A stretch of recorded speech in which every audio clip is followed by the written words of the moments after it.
안녕하세요. 김태훈의 현명한 투자자 방송 시작하겠습니다. 본 영상에서 다루는 내용은 투자 권유가 아니며 각기의 투자 판단에 대한 책임을 지지 않습니다. 별도 SNS 채널 가입을 유도하거나 투자 권유 및 유료 리딩 서비스를 홍보하는 불법 사칭 계정에 유의하시기 바랍니다. 자, 오늘은 현대건설에 대해서 말씀드리겠는데요. 현대건설도 그렇고 다른 건설사들 이제 분기 보고서마다 이러한 수주 상황에 대한 것을 공시를 합니다.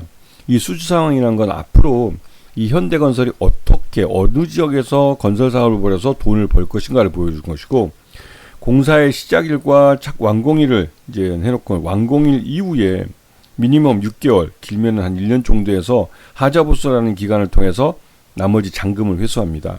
그렇기 때문에 이 완공일이 굉장히 중요한 거죠. 완공일 이후로 이제 이 발주처로부터 검사를 받고 이 검증이 제대로 이제 공사 도면대로 됐다는 게 확인을 받으면 그때 잔금을 받기 때문에 이 부분에 대한 이 날짜가 굉장히 중요합니다. 여기 같은 경우는 이제 울산 SOE 샤인에틸렌 여기에서 이제 2026년 6월 30일 날 공사가 끝난다고 되어 있는데요. 공사가 끝나고 잔여 이 계약 잔금 이거를 받게 되는 겁니다. 그리고 다른 이제 이 26년에 끝나는 사업들이 이렇게 많은데요. 26년에 끝나는 이 사업들을 잘 보셔야 되는 것이죠. 그래서 이 2026년에 실적이 과연 어느 만큼 찍힐 것인지 이 부분을 확인할 수가 있습니다. 그리고 이 해외 사업 같은 경우는 이게 이제 굉장히 등치들이 큰 사업들입니다. 그래서 이게 2026년 6월 30일 날 UAE 원전 잔금이 이제 들어오게 됐고, 그 다음에 이 26년 12월 30일 날 이라크 바스라 정유공장 고도화 설비 공사 이것도 이 연말에 가서 이제 그 잔금이 들어오게 되는 것이죠. 이런 액수들이 적은 액수들이 아닙니다. 그래서 이 리비아 트리폴리 웨스트 화력발전소 같은 경우도 이 올해 6월 30일 날 끝나고 그에 대한 검증이 끝나면 올해 안에 잔금이 들어올 수가 있는 것이죠. 그래서 이러한 구찌가 큰 사업들이 있기 때문에 현대건설이 올해도 실적이 좋아질 가능성이 큽니다. 이런 부분을 잘 살펴보시면, 그러면서 또 이제 또 한편 이제 계속 이제 신규로 수주를 계속 받고 있죠. 이런 부분을 잘 보시면 좋을 것 같고, 그다음에 이제 이 현대건설의 매출 상황을 보면 토목공사와 주택건설, 그다음에 플랜트 이게 다 같이 들어 있습니다.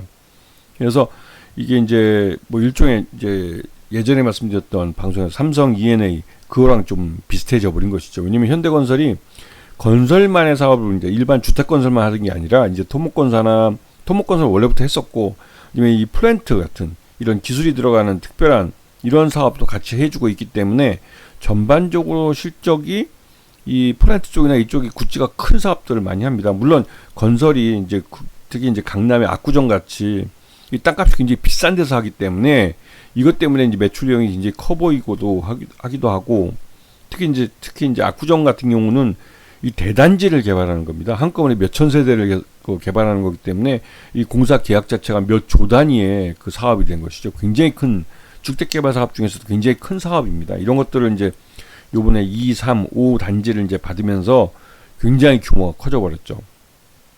그리고 말 그대로 이제 이 압구정동 하면 뭐 현대아파트라는 인식이 그대로 이제 고스란히 다음 세대에도 이어질 가능성이 높아진 그런 상황입니다. 그래서 전체적으로 이 주택이나 이쪽이 전체 매출액의 43%를 차지하지만 플랜트 쪽도 27.4%를 차지합니다. 굉장히 큰 사업이죠. 그리고 이 토목 사업 쪽은 뭐 국내 4%, 해외 6% 얼마 되지 않는 상황입니다. 그래서 합쳐서 이제 10% 정도 되는 것이죠. 그래서 전체적으로 이 주택 사업이 가장 큰 몫을 차지한다는 걸 확인할 수가 있죠. 자, 그래서 연결 포괄 손익계산서를 보시게 되면 전년 동기보다 매출 외원 1분기 때 줄었습니다. 그리고 영업이익도 소폭 줄었고, 당기순이익은 그나마 좀 늘어난 형태를 보여주고 있죠.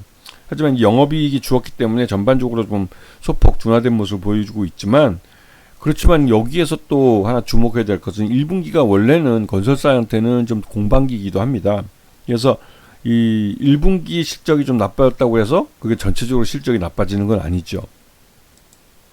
자, 그리고 여기 최대주주는 현대자동차고 이쪽이 20.95% 갖고 있고 특수광행 포함해서 34.92%를 갖고 있습니다. 현대건설은 현대차 그룹이 보유하고 있기 때문에 명실상부 현대그룹의 어떻게 장자라고 할까요? 대표 그런 기업이기도 합니다. 현대를 상징하는 회사이기도 하죠. 그리고 여기 5% 이상 주주에 국민연금도 들어가 있고 국민연금 지분도 한 10% 정도 되는데 최근 현대건설의 주가가 오르면서 국민연금은 소폭 그 일부 차익 실현 매물을 내놓기도 했습니다. 이게 이제 지난 3월 30일 날 그 지분보다 4월 24일 날 지분이 소폭 줄어든 걸 알 수가 있죠. 약 34만 주 정도 준 건데요. 이 정도는 줄었다고 보기도 그렇죠. 하지만 이 전체적으로 국민연금이 이 국내 주식 비중을 예전 계획상에서는 굉장히 오바되게 갖고 있었기 때문에 그래서 어쩔 수 없이 내놨을 가능성도 있습니다. 그렇게 되면 요번에 이제 국내 주식 비중을 늘렸기 때문에 국민연금이 추가적으로 한국 주식을 더 살 수가 있죠. 특히 이제 앞으로 실적이 좋아질 만한 회사들은 당연히 묻지도 따지지 않고 다 편입을 하겠죠. 그래야 이 전체적으로 수익이 좋아지기 때문에 그렇습니다. 그리고 요번에 이 압구정 아파트 3구역 재건축을 요번에 그 땄습니다. 이것도 규모가 5조 5천억짜리 굉장히 큰 사업이죠. 굉장히 큰 사업을 땄는데 곧 이어서 5지구도 5구역도 이것도 한 4조 원 3조 원 정도 되는 사업인데 이걸 또 땄습니다. 그래서 이 5구역 같은 경우는 옆에 갤러리아 백화점도 있고 해서 굉장히 좀 상징성이 있는 지역인데 이쪽도 이제 현대 아파트가 이제 짓게 되는 것이죠. 그래서 이게 예전에 압구정 현대아파트라는 그 인식이 요번에 다음 세대에도 이어져서 압구정은 여전히 현대건설이 아성으로 자리하고 있는 그런 자리가 될 것 같습니다. 그래서 요번에 이제 그 압구정 5구역까지 하면서 이 아마도 1분기 때는 그 이 현대 1분기 기준으로 했을 때 그러니까 2분기 상반기 중에는 현대건설이 그 도심 재개발 사업에서 아마 1위가 되지 않을까. 왜냐면 삼성물산하고 계속 지금 삼성물산 같은 경우는 이 서초, 반포 이런 쪽에서 계속 이 대규모 단지를 따고 있어서 이 삼성건설하고 삼성물산 건설사업부하고 이 현대건설하고 지금 도심 재건축에서는 1등, 2등 자리를 놓고 다투고 있습니다. 아주 그냥 엎치락도치락 하고 있죠. 여기다가 현대건설은 국내 최대 규모의 하이퍼스케일 데이터 센터를 준공한 이력도 있습니다. 이 말은 앞으로 우리나라에도 AI 데이터 센터를 많이 짓는데요. 지금 삼성이나 SK나 이쪽에서도 이제 해외랑 오픈 AI랑 손잡고 우리나라에다가 이제 두 군데 굉장히 큰 이 데이터 센터를 짓기로 했습니다. 그러면 이러한 사업을 각각 그 동일 계열의 계열사들이 할 텐데요. 그거 외에 다른 뭐 카카오나 네이버나 이런 데서 하는 것들은 이 그 현대건설이 이 건설을 딸 가능성이 있습니다. 자, 그리고 현대건설은 신한울 3호기, 4호기에 대해서 이 주 시공업체가 됐습니다. 그러면서 이제 신한울 3호기, 4호기 공사가 시작이 됐죠. 그리고 이제 국내 공사 이 한 번 시작되면 대형 원전은 10년 가는 공사입니다. 10년 동안 짓는 것이고, 그리고 여기에 딸려서 이제 SMR도 국내에서 또 건설할 가능성이 있는데 그거에 대해서도 현대건설이 딸 가능성이 높죠. 왜냐면 최근까지도 이 원전을 건설해본 이력이 있기 때문에 그런 부분에 대한 현대건설에 대한 신뢰가 있습니다. 그리고 해외에 나가서도 국내에서 꾸준히 원전을 지어왔다는 것이 해외 건설을 수주하는 데 있어서 굉장히 좋은 레퍼런스가 되는 것이죠.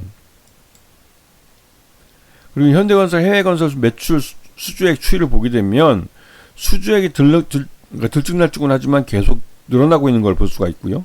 그다음에 현대건설이 이제 해외 매출액은 소폭 줄었지만 이게 이제 그 원달러 환율이 또 좋아지면서 원달러 환율이 오른 거죠. 오르면서 환차익을 보면서 다시 또 2026년에는 다시 증가될 가능성이 있습니다. 그리고 최근 들어서 이제 그 현대건설이 미국의 원전 르네상스에 참여하기 위해서 미국의 원전업체들과 사업 협력을 많이 하는데 여기도 마찬가지죠. 네. 그래서 이 미국에서 이러한 원전 르네상스에 현대건설이 가장 큰 수혜를 볼 것이다라는 말들이 나오고 있습니다.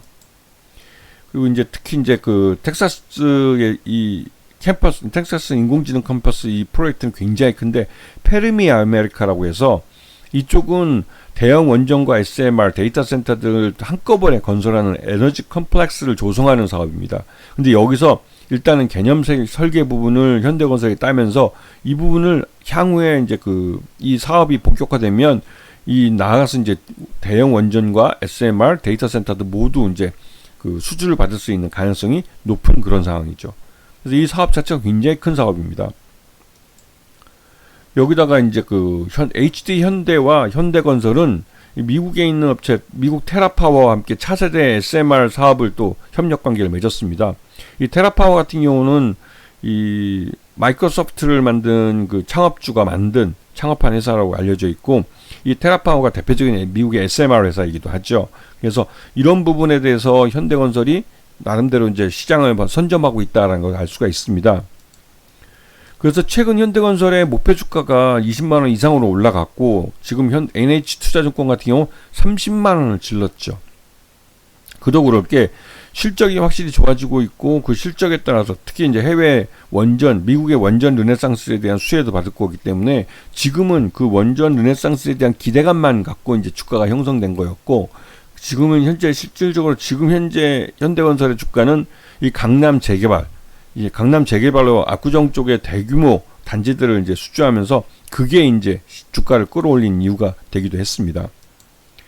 그래서 이제 최근 들어서 외국인 투자가들도 꾸준히 주식을 사들이고 있고, 그래서 주가가 지금 뭐 말 그대로 3, 4만 원부터 시작해서 지금 19만 원까지 거의 20만 원 턱 밑까지 올라갔다가 최근 들어서 국민연금이 지분 일부 매각을 하면서 주가가 좀 흘러내리는 측면이 있습니다. 그러면서 이제 15만 원 밑으로 내려갔었는데요. 이제는 여기서 다시 한번 30만 원, 15만 원에서 따블인 30만 원 향해서 이제 주가를 본격적으로 올라갈 가능성이 크고, 요번 1분기 실적은 매출 외형이나 영업이익이 둔화했다 할지라도 1분기 실적 기준에서 현대건설의 적정 주가는 33만 원 정도 저는 평가합니다. 그렇기 때문에 이 앞으로 미국이 이란 전쟁을 끝내고 미국이 뭐 이제 그 내수 쪽 데이터 센터들을 막 만들고 있는데, 여기에 에너지를 공급하기 위한 이 원전 르네상스에 본격적으로 이제 시발점을 올리면 여기에 수혜를 현대건설이 가장 크게 볼 수밖에 없죠. 그런 의미에서 현대건설이 그 원전에 대한 이런 기대감이 주가에 이제 반영이 되면서 다시 한번 우상향하는 그림을 그릴 가능성이 높습니다. 이런 부분을 잘 봐줘야 될 그런 타이밍입니다. 아시겠죠? 자, 오늘 방송 여기서 마치겠습니다. 감사합니다.